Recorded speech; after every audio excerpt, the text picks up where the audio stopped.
Hello and welcome back to Doughnut English. I'm your host, and today we're diving into one of my most embarrassing, yet surprisingly useful life lessons. It's a story about a simple afternoon, a misplaced cup of coffee, and a very valuable painting. Or at least, I thought it was. It's a story that perfectly shows how sometimes your worst mistakes can lead to the most beautiful outcomes. So, grab a cup of coffee, just don't spill it, and let's get into it. The new hobby. I was a creature of habit. My life was a predictable schedule of work, groceries, and a weekly online meeting with my friends. My apartment was, well, let's just say it was functionally decorated. My idea of art was a motivational poster that said, "Stay calm and carry on." But then, the pandemic happened, and like many of us, I found myself with a little too much time and a desperate need for a new hobby. I chose painting. It seems so sophisticated, so creative. My first stop was an art supply store. I bought canvases, brushes, and a set of oil paints. I felt like a true artist, even though the last time I'd used a paintbrush was in elementary school. My goal was ambitious: to recreate Van Gogh's Starry Night. I set up my easel in the living room, right next to my favorite armchair. My mission was clear, my inspiration was high. The incident. The first few weeks were a disaster. My Starry Night looked more like a starry mess. The colors were all wrong, the strokes were clumsy, and the canvas was a battlefield of dried paint. I was getting so frustrated. I would stand back, stare at my work, and just... One Saturday, the frustration hit its peak. I had been working on the swirling cypress tree for hours, and it just wasn't looking right. I threw my brush down. I was so angry with myself. And that's when it happened. I reached for my mug of coffee, but my hand was shaking. The mug slipped. Oh no. In slow motion, the coffee arced through the air and landed squarely on my canvas. Dark, swirling brown liquid stained the blues and yellows of my starry mess. The discovery and the deeper meaning. I stood there for a long time just staring. The dark stain had completely changed the picture. The swirling brown looked interesting. It wasn't a mistake anymore. It was an event, a cosmic accident, a meteor shower of dark roast across my clumsy version of Van Gogh. I didn't see failure. For the first time, I saw possibility. The accidental drama of it all. The mess wasn't something to be hidden. It was the very thing that made it unique. And for the first time since I started this hobby, I wasn't just copying something. I was reacting. The coffee spill, that moment of pure frustration, became the pivot point. I picked up a clean brush, and instead of trying to fix it, I leaned into it. I used the coffee stain as my new guide. I swirled a bit more of the dark liquid, blending it into the painted night sky, creating a depth I could never have achieved with just paint. I was no longer trying to be Van Gogh. I was finally just being me. A change was more than just aesthetic. It was a mental shift. This wasn't a masterpiece to be judged by some imagined art critic. It was a story about a perfectly imperfect afternoon. I took a picture of it with my phone, and then another from a different angle with the light hitting the dark, layered texture just right. I felt an impulse, an itch I hadn't felt in months, to share it. Not to show off, but to confess my epic, coffee-fueled failure. The YouTube journey and the community. I posted the picture to my social media with a caption, "My starry mess just got a dose of accidental drama. Thanks, spilled coffee." The likes and comments came in faster than I could read them. My friends, who had been my only audience, were amazed. "Wow," they said. "This is so unique. Is that coffee? The texture is incredible." The next thing I knew, a friend suggested I make a video. "People would love to see how you did that," she said. So I embraced the unexpected. I bought a new canvas and, with a shaky hand but a determined smile, I recorded my next painting session.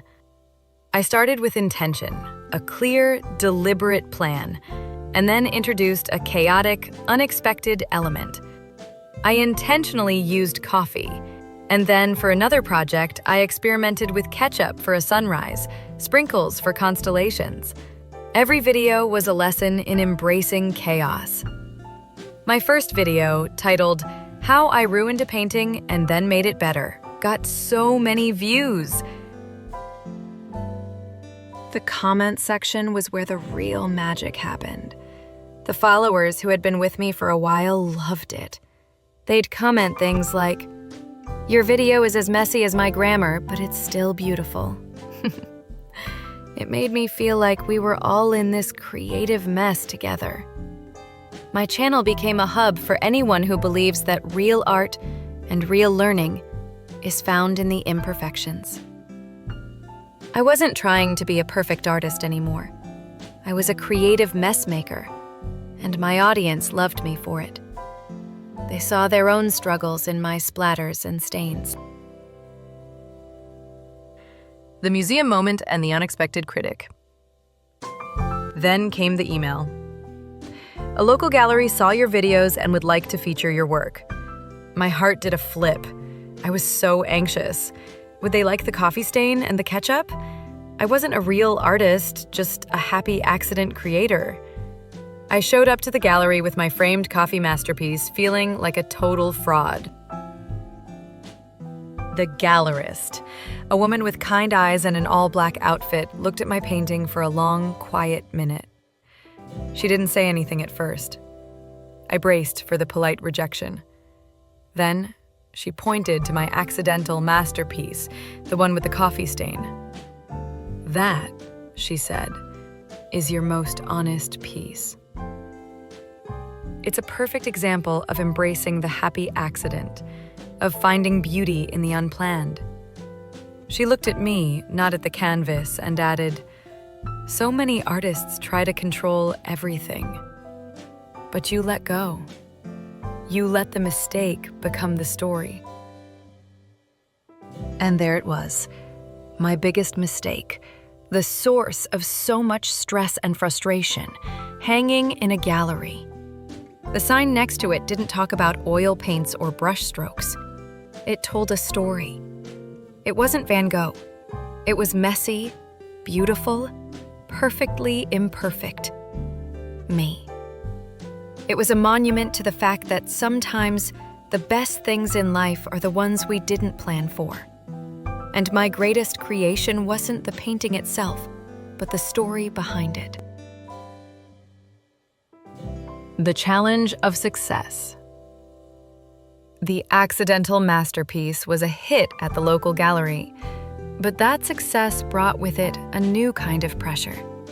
Suddenly, people were asking for more than just a happy accident. They wanted to buy my work. I wasn't an artist. I was a mess maker. How could I replicate that moment of serendipity on demand?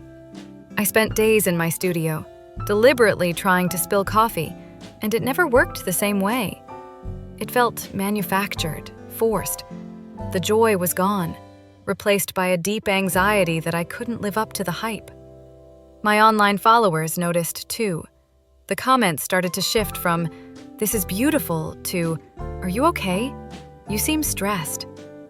My creative mess-making had become a performance, and the fun was leaking out of it. The very thing that had brought me success was now threatening to crush my love for the hobby entirely. The true masterpiece. One day, in a moment of pure, desperate frustration, I pushed aside all the canvases and intentional mess-making. I picked up a simple sketchbook and a regular pen, and I just started to draw. I drew my frustration. The swirling, clumsy cypress tree, the panicked, arcing coffee mug, the surprised faces of my friends. Instead of painting the outcome, I was sketching the story behind the outcome. My hands moved quickly and a whole new style emerged, a raw, narrative art form that told the story of my journey, flaws and all. I had to let go of the idea of creating a masterpiece and embrace the act of telling the story. I realized that my most honest work was never the finished product, but the messy, emotional process itself. My audience, I discovered, didn't love me for the perfect art I made. They loved the story of the imperfect person trying to make art. Embracing the process. So, what did we learn from all this? This story is a reminder that sometimes our greatest creations don't come from a perfect plan, but from embracing the mess. When I chased perfection, I lost my way. But when I chose to tell the story of my imperfections, I found my true voice. For all of us, whether we're learning a new language, starting a new job, or trying to create something beautiful, the lesson is the same. The pressure to be perfect can be a powerful distraction. The real beauty, the real learning is in the messy process. So don't be afraid to spill the coffee. Don't be afraid to make a mess, because those happy accidents, those honest moments of failure, might just be the thing that inspires your own perfectly imperfect masterpiece. Join us next time for another perfectly imperfect story.